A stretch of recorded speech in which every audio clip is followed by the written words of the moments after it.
ശ്രീമദ് ഭഗവത്ഗീത അധ്യായം 6 ശ്ലോകം 30. യോ മാം പശ്യതി സർവത്ര സർവം ച മയി പശ്യതി തസ്യാഹം ന പ്രണശ്യാമി സ ച മേ ന പ്രണശ്യതി. യാതൊരാൾ എല്ലാറ്റിലും എന്നെ കാണുന്നുവോ, എല്ലാറ്റിനെയും എന്നിലും കാണുന്നുവോ, അവന് ഞാൻ ഒരിക്കലും നശിക്കുന്നില്ല, അവൻ എനിക്കും നശിക്കുന്നില്ല. അതായത് പരോക്ഷീഭവിക്കുന്നില്ല. ഇവിടെ സർവാത്മൈകദർശി അഥവാ എല്ലാറ്റിലും ആത്മൈകത്വ ദർശനത്തെ കണ്ട ആള്, അയാൾ എല്ലാറ്റിലും തന്നെ കാണുന്നു. തന്നെ എന്ന് പറയുമ്പോൾ അവിടെ ഞാനെന്ന് രാവിലെ എണീറ്റതിന് ശേഷം രാത്രി കിടക്കുന്നത് വരെയും ചിലർ ഉറക്കത്തിലും ഏറ്റവും കൂടുതൽ പറയുന്ന മന്ത്രം മറ്റൊന്നുമല്ല, ഞാൻ എന്നതാണ്. പക്ഷെ ആ ഞാൻ എന്ന് പറയുന്നത് ജാഗ്രതത്തിലാവട്ടെ, സ്വപ്നത്തിലാവട്ടെ, സുഷുപ്തിയിലാവട്ടെ, ആ ഞാൻ മാറാതെ നിലകൊള്ളുന്നുണ്ട്. അത് ഉപാധിഭേദമനുസരിച്ച് മാറുന്നില്ല. ഈ ശരീരം നശിച്ച് പ്രാരബ്ധവശാൽ മറ്റൊരു ശരീരം എടുക്കേണ്ടി വന്നാൽ, ആ ഉപാധികൾക്ക് ഭേദം വന്നാലും ഞാൻ മാറാതെ നിലകൊള്ളുന്നു. ആ ഞാൻ എന്നുള്ളത് തന്നെയാണ് ആത്മാ. ആ ആത്മാവ് തന്നെയാണ് ബ്രഹ്മം. അല്ലാതെ ഒരു ബ്രഹ്മവും ഇല്ല.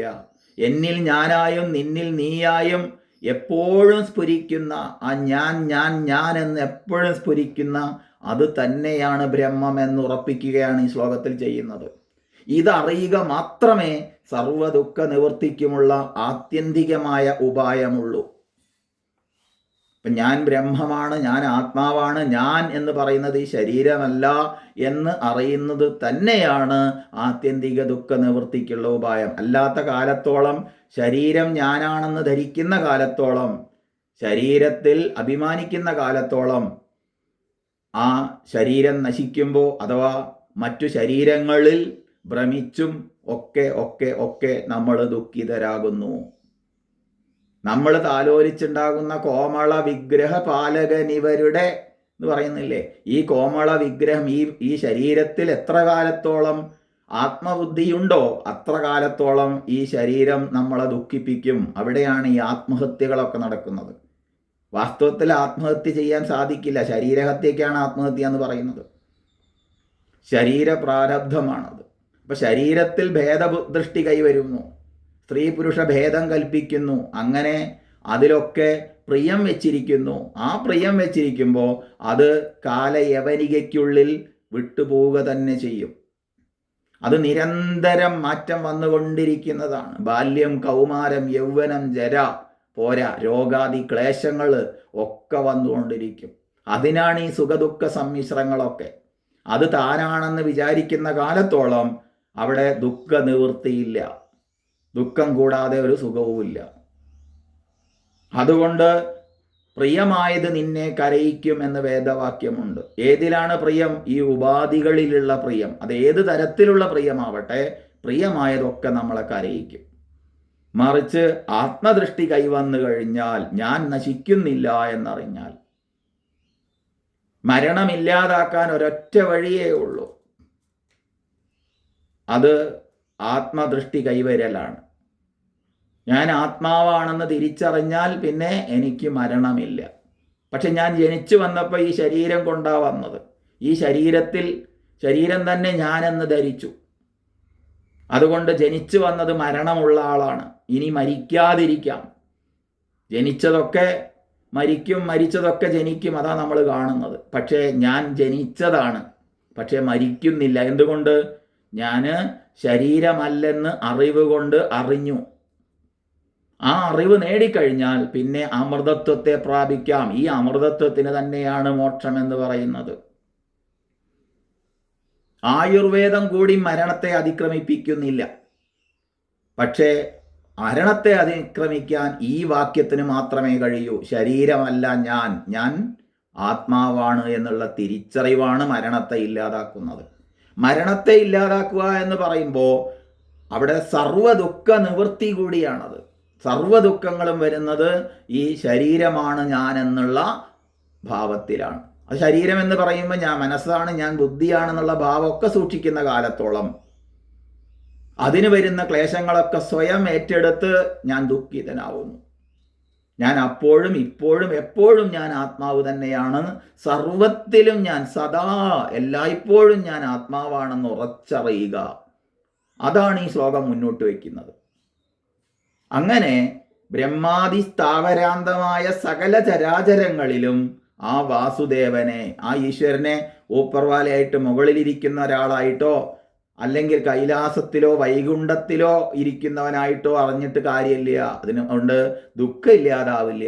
അതൊക്കെ അവിടെ പോകുമ്പോൾ ചിലപ്പോൾ ഒരു ശാന്തി സമാധാനമൊക്കെ കിട്ടുമായിരിക്കാം. പക്ഷേ ശാശ്വതമായ ശാന്തിക്ക് ഒറ്റ വഴിയേ ഉള്ളൂ. തന്നിൽ താനായിരിക്കുന്ന ആ ചൈതന്യം തന്നെയാണ് സർവത്തിലും അതായിരിക്കുന്നത്. അപ്പൊ തന്നിലുള്ളത് എന്താണോ അതിനെ സർവത്തിലും കാണുന്നു, സർവത്തിലും ഉള്ളത് എന്താണോ അത് തന്നിലും കാണുന്നു. അനേകം ശ്രുതിവാക്യങ്ങൾ ഇതിനെ അർത്ഥമാക്കുന്നതുണ്ട്. കാരണം സ്വരൂപതയാ സർവം ഏകമാണ് എന്ന്. സർവം കല്ലിതം ബ്രഹ്മ എന്ന പ്രസിദ്ധമായ ചാന്തോഗ്യോപനിഷത്തിലെ വാക്യം ഇതാണ് സൂചിപ്പിക്കുന്നത്. നിശ്ചയമായും എല്ലാം ബ്രഹ്മം തന്നെ. സർവം ഹേതത് ബ്രഹ്മ മാണ്ഡൂക്യോപനിഷത്തിൽ പറയുന്നു, നിശ്ചയമായും ഇതെല്ലാം ബ്രഹ്മമാകുന്നു. ബ്രഹ്മൈവേദം വിശ്വം, ഇതെല്ലാം തന്നെ ബ്രഹ്മമാകുന്നു. ഇങ്ങനെ അനേകം ശ്രുതിവാക്യങ്ങൾ വിളംബരം ചെയ്യുന്നത് ഇതാണ്. ഈ കാണുന്നതിലെല്ലാം കുടികൊള്ളുന്നത് ആ ഏകവും അദ്വിതീയവുമായ സത്യമാണ്. എന്നിൽ ഞാൻ എന്ന് പറയുന്നതും നിന്നിൽ നീ എന്ന് പറയുന്നതും ആ ബ്രഹ്മം തന്നെയാണ്. ഞാൻ എന്നുള്ളത് ഏകവചനമാണ്. ഞാനും ഞാനും ചേർന്നാൽ ഞങ്ങളാവില്ല. അതിലും ഏകവചനമായിട്ട് തന്നെ ഞാൻ നിലകൊള്ളുന്നു. എല്ലാറ്റിലും ഞാൻ ഏകനാണ്. 10 കണ്ണാടികൾ വെച്ചാൽ കണ്ണാടിയുടെ ആ പ്രതലത്തിനനുസരിച്ച് സൂര്യപ്രതിബിംബത്തിന് വ്യത്യാസം വരുമെങ്കിലും ആ സൂര്യൻ ഏകനാണെന്ന് ഞാൻ ബുദ്ധി കൊണ്ട് ദർശിക്കുന്നു. അവിടെ ദർശനം എന്നുള്ളത് മാംസചക്ഷുസ്സുകളെ കൊണ്ടല്ല, ബുദ്ധി കൊണ്ട് ഞാൻ അറിയുന്നു, സാക്ഷാത്കരിക്കുന്നു. ആ അറിവിൽ സൂര്യൻ ഏകനാണെന്ന് എനിക്കറിയാം. ഈ ഏകാത്മദൃഷ്ടി കൈവന്ന ഒരാൾക്ക് ഭേദദൃഷ്ടി തീർത്തും അസ്തമിച്ചിരിക്കുന്നു. അയാൾ എല്ലാറ്റിലും ഭഗവാനെ കാണുന്നു. അയാൾക്കിനി ഭഗവാനെ കാണാൻ എവിടെയും പോണ്ട.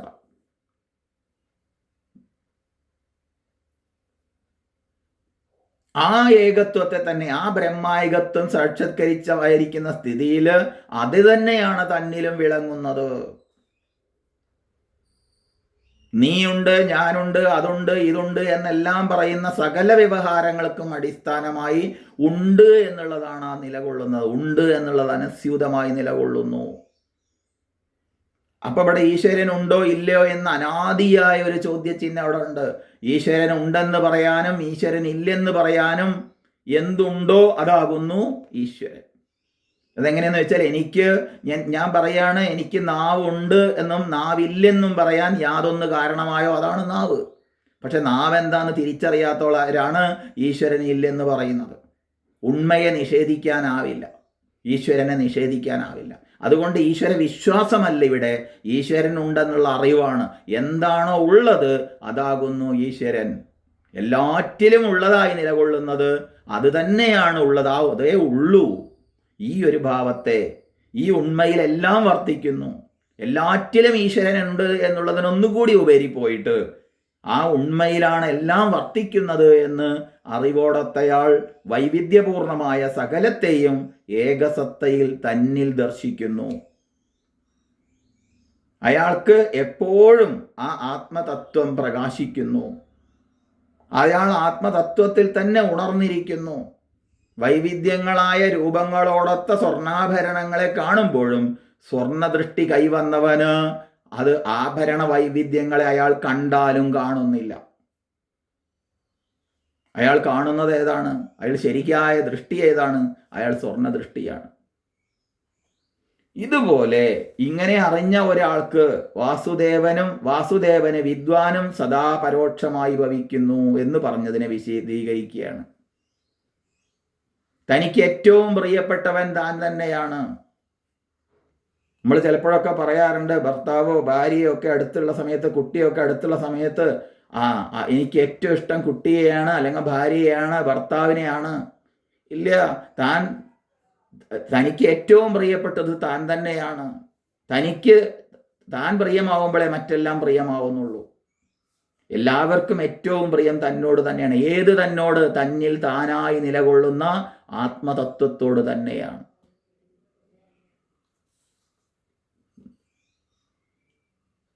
അതുകൊണ്ട് വിത്താത് പ്രേയ പുത്രാത് പ്രേയ എന്നൊക്കെ ഈ പ്രിയതത്വത്തെ ശ്രുതിയും പറയുന്നുണ്ട്. സർവാത്മതത്വദർശിയായ വിദ്വാന് താൻ തന്നെയാകുന്നു എല്ലാം എന്ന് പറയുകയാണ്. അപ്പൊ ജ്ഞാനി താൻ തന്നെയാണെന്നാണ് ഇവിടെ എൻ്റെ അഭിപ്രായം എന്ന് ഗീതയിലും പറയുന്നുണ്ട്. ജ്ഞാനീ ത്വാത്മൈവ മേ മതം. ഇതിനെ ആരറിഞ്ഞിരിക്കുന്നുവോ അയാൾ ആരാണ്? അയാൾ ആത്മാവ് തന്നെയാണ്. അയാൾ ശരീരഭാവമല്ല ഉള്ളത്.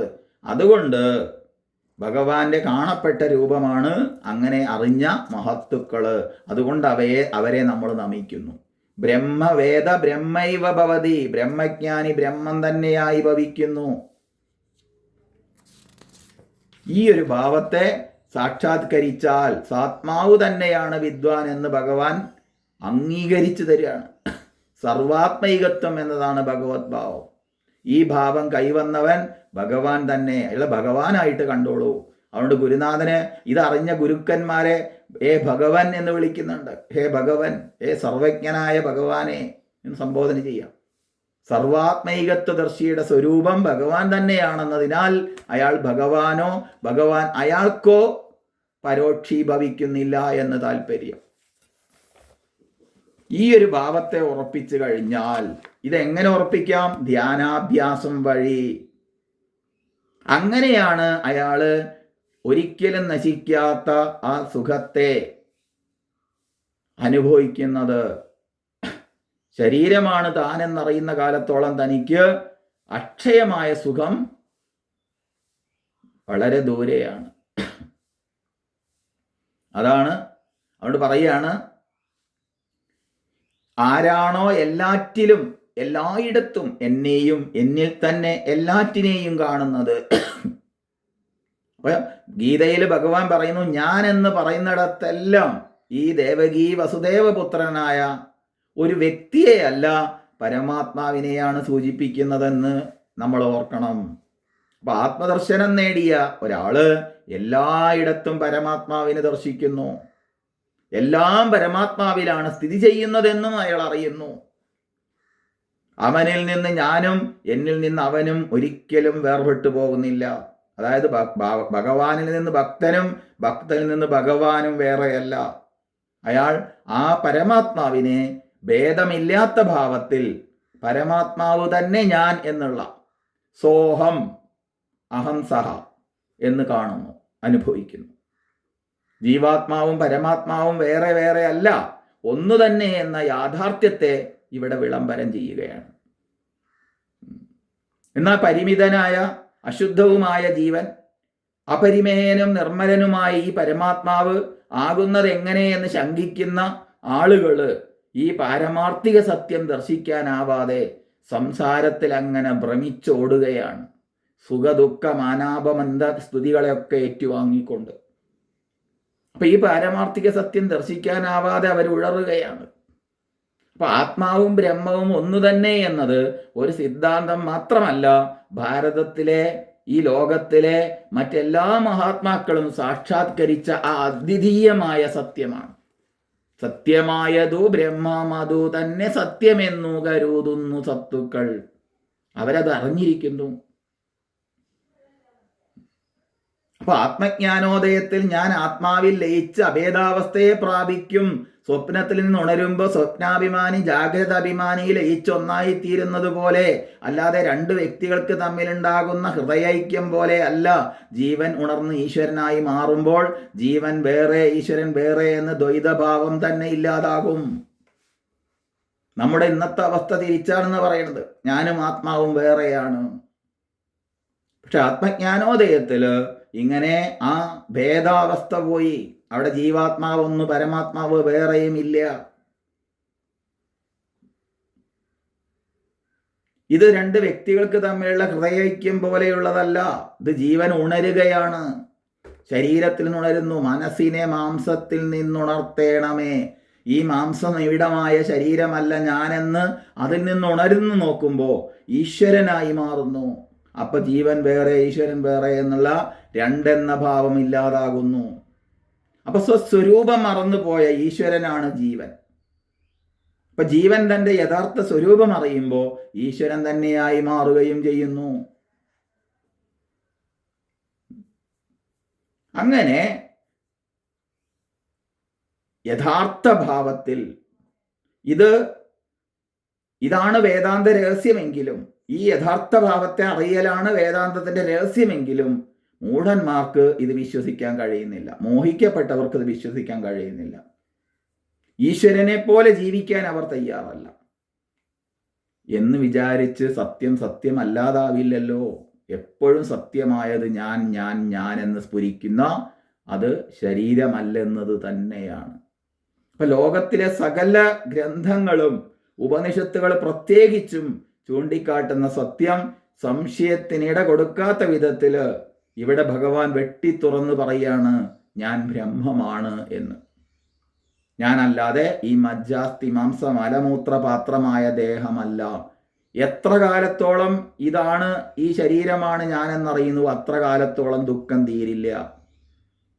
അതുകൊണ്ട് ദുഃഖം തീരണമെങ്കിൽ നശിക്കാത്തതിൽ നശിക്കില്ല എന്നുള്ള ബോധം ഉണ്ടാവണം. അതിനെ തിരിച്ചറിയണം. നശിക്കുന്നതിൽ നശിക്കാത്തത് എന്നുള്ള ബോധമുള്ള കാലത്തോളം അത് നശിച്ചു പോകുമ്പോൾ, അതിൽ മാറ്റങ്ങൾ വരുമ്പോൾ, അത് വിട്ടുപോകുമ്പോൾ നമ്മൾ ദുഃഖിതരാവും. അതുകൊണ്ട് ആത്യന്തിക ദുഃഖ നിവൃത്തിക്കുള്ള ഉപായം ഒന്നേയുള്ളൂ. എന്നിൽ ഞാനായിരിക്കുന്നതും നിന്നിൽ നീയായിരിക്കുന്നതും സർവചരാചരങ്ങളിലും കുടികൊള്ളുന്ന സത്യം ഏകമാണെന്ന് തിരിച്ചറിയുക. അതാണ് പരമാർത്ഥം.